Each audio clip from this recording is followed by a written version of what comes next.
la Commission nationale de la carte de presse, d'accord. Le CORED, d'accord.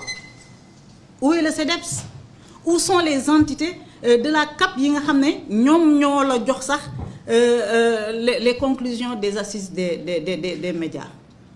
Il faut que nag ñi nga xam ne ñoom ñooy les citoyens sénégalais xam ne fii nekkatuñu ci mbiru respecter les dispositions de l'état de droit. Mënuloo ñëw dans une corporation nga fekk corporation ay entité nekk fa di liggéey ngay tànn ñan ñooy nekk sa interlocuteur ak ñan ñoo dul nekk sa interlocuteur.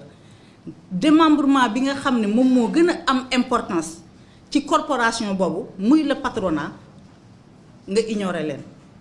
nga ne yow da nga def une liste des médias provisoire mais mbiru gentleman sax bëgg na